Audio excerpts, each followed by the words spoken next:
Okay, so we're actually doing question number 15, and it's basically a continuation of question number 14. So we have charges in space, 3 coulombs at position 0, 4 along the y-axis. Q2 has a charge of minus 2 coulombs at position 5, 0. And charge Q5 is negative 7 coulombs, 0, 0. And Q4 is 5 coulombs at negative 3, 0. Q3 is 4 coulombs at 0, negative 6. Same position, but we're told, right, that we want to find the electric field that is experienced by Q5. So basically we have to remove Q5 from the system and then find the electric field at the point origin. So we're trying to find the field, the electric field. So here's the electric field at the origin at 0, 0. This is the coordination. So to do this, right, we're going to actually write, so this point in space, we call it P. This point in space is at the origin, is we're going to have to find the electric field due to the first particle on to P plus the second electric field generated, the electric field generated by Q2 at this point P, plus the electric field at 3 joint P and electric field at 4 at P. And 5 is removed because it's removed from the system. So this is the electric field. So the electric field equation, right, is actually KQ1 over R1P, the distance squared, times R1P hat. So the arrow drawn from 1 to P. So it looks similar to the last Coulombic equation, but we are missing a Q2. So we're missing Q5, sorry. The second one. So this is R2P squared, R2P hat, plus KQ3 over R3P squared, R3P hat, and KQ4 divisible by R4P squared.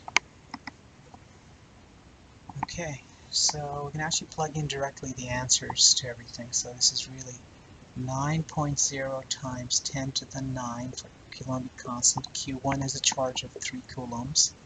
And what's the directional vector drawn from 1 to P? It's minus j. It's pointing down. So it's pointing down, so it's minus j. And what's the distance from this point to this point? Well, it's a distance of 4, so it's just 4 squared. And it kind of looks exactly the same as our last problem, but now we have an electric field. So remember, electric field is measuring a test charge, the force in the test charge divided by the amount of the test charge. In this case, it happens to be the total force on this Q5 divided by the value negative 7. So this is actually newtons per coulomb. So whatever the answer we get is going to be in newtons per coulomb as the electric field strength.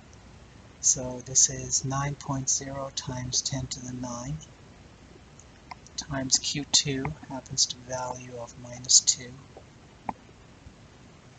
R2P, what's the distance from here to here? It's 5, 0, so it's 5 squared. What's the direction from 2 pointing towards P? It's minus I. So this is pretty straightforward when you have axis aligned charges. So 9.0 times 10 to the 9 times Q3. Q3 has a 4 coulombic charge. And what's the distance from Q3 to the point we're testing for the electric field strength? And that is 6 units, so this is 6 squared. And what's the direction pointing up towards, from Q3 pointing towards Q5, the origin? And that is J. And do I have enough space? Yeah, I think I can squeeze it in. So the last point is 9.0 times 10 to the 9. Is it fitting? Yeah, kind of. Okay, so the charge from Q4 is 5. Is it negative 5? Let's double check. I'll go to the next page. I think it's 5. Okay, 5 coulombs. And the distance from this point to this point is 3 squared. And the direction this way is I. And done. So we can rearrange all the i's and j's together and a lot of calculator calculations, but we get the electric field So the electric field will have an I component and a J component, and that's your electric field vector. And the magnitude of the electric field is just takes things squared, and we won't really need that. This gives you fully definition of the electric field.